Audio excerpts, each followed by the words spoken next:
how the good search can be defined. कुछ सवाल हैं जिनके जवाब आपके दिमाग में आने चाहिए अगर आप गुड सर्च को डिफाइन करना चाहते हैं. व्हाई यू आर सर्चिंग, आपको क्या जरूरत है, क्यों सर्च करना चाहते हैं आप. ठीक, you have to find the answer. What are you searching? You need to find an answer that what is exactly that kind of thing which you are looking for.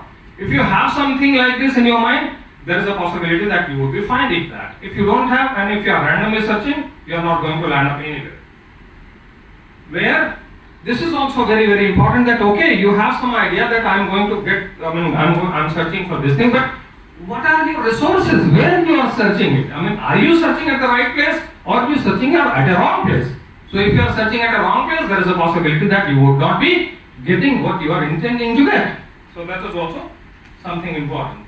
And how? This is also very important. How to search for the result you need. This is the kind of methodology which we are going to adopt for searching the right kind of thing which we are intending to get. Okay. So why we talked about why you are searching, to put the research in context with the previous knowledge, to put the evidence-based reasoning to your research question. What?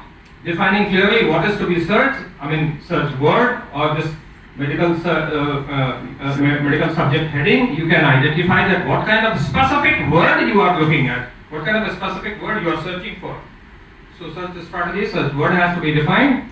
Define all inclusion and exclusion criteria of search. Use Boolean search and or not. We are going to talk about this later to be more precise. And define time period of search. We are going to talk about this also. You need to understand that up till what period of time you need to search it. It is open-ended. It is undefined, or you are having a precise idea in your mind that I am going to find the researches which have been conducted in past 10 years. Or past 15 years, or past 20 years. So if this is something like that, this would be putting the things into the context.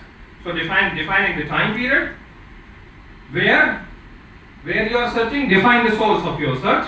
Manual sources, there can be manual sources, the classical literature which is available in the library, the textbooks, or the digital sources.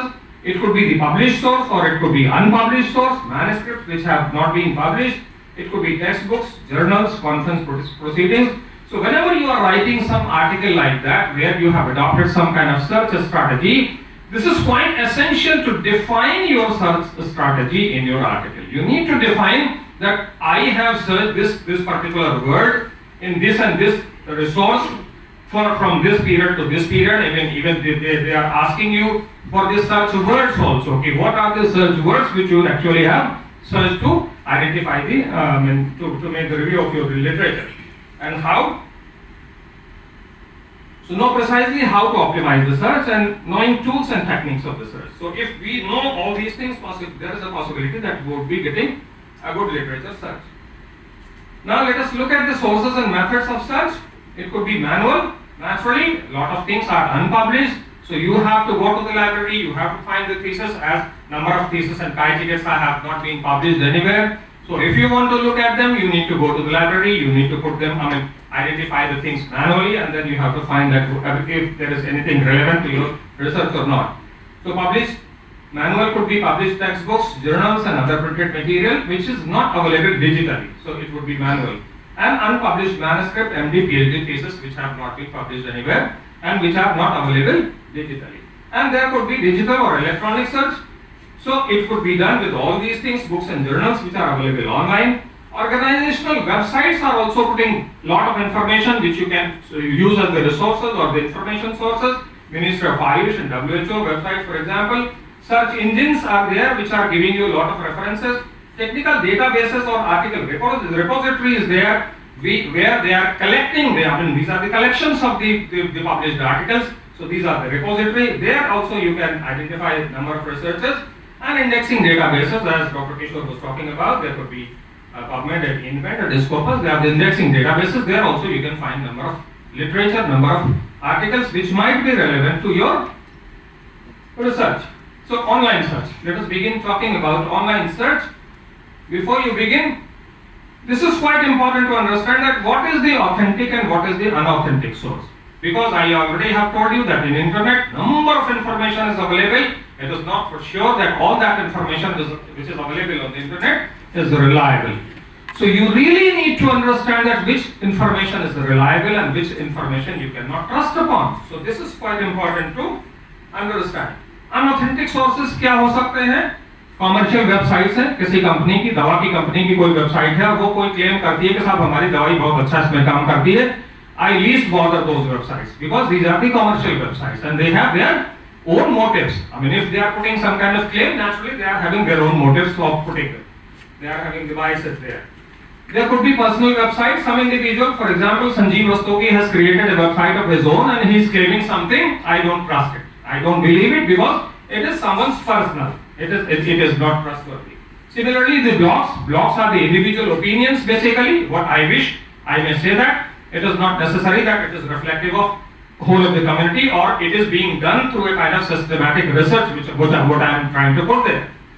Non-index journal, this is quite important as he was talking about that what are the journals where you need to publish. So this is quite important to understand that non-peer reviewed, non-index journals are not reliable. So there is no meaning of searching those kind of literature because they are not reliable. And unauthored sources, this is also very, very important. I mean, if a source or if information is given with the proper identification of the author, this gives a kind of reliability to that information because it can be traced back to the author or even the author can be called back.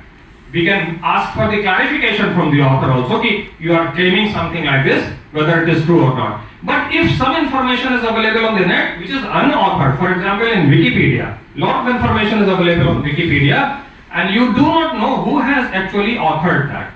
So, I mean, how I can trust that information? It might be written by somebody who is very authentic, but since I am not able to identify who has spoken it, and this is quite important that from where you are getting the information, who has spoken about it.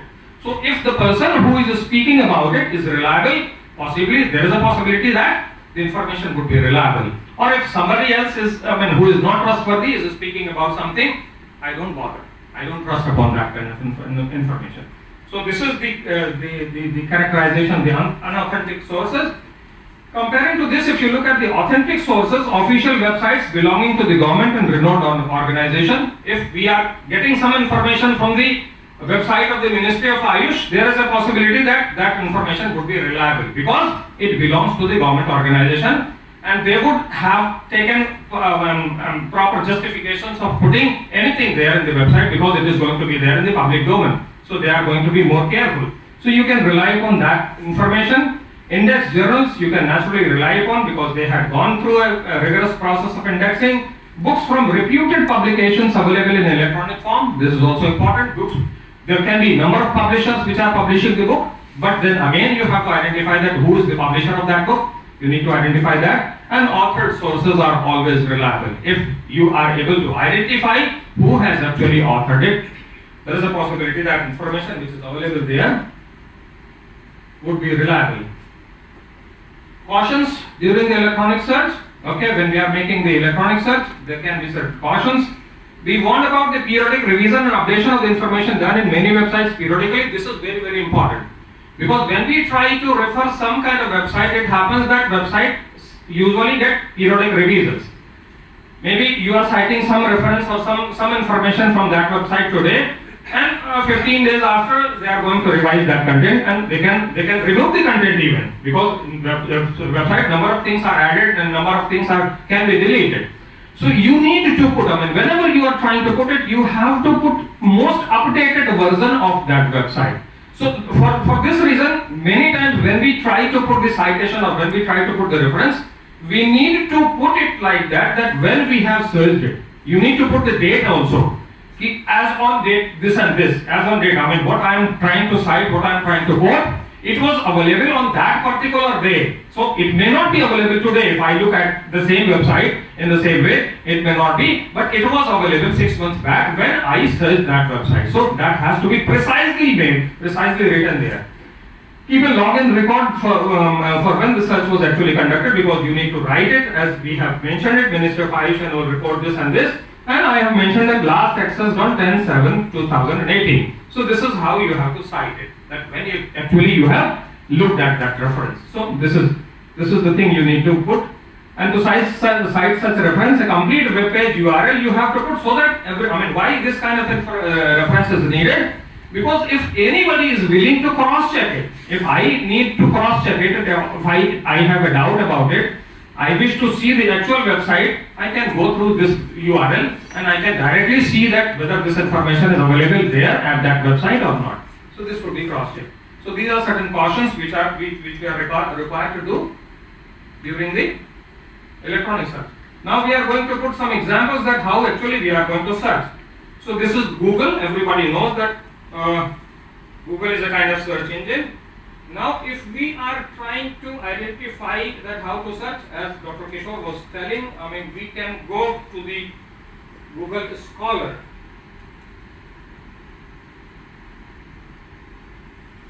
I'm sorry.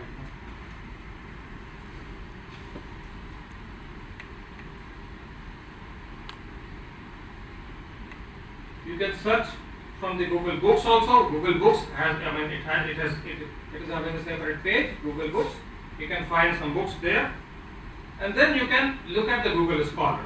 Google Scholar usually contains a lot of research papers which are being published in some of the journals.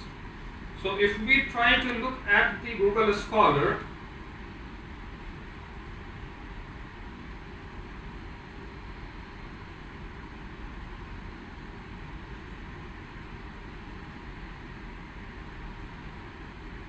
search a scholar.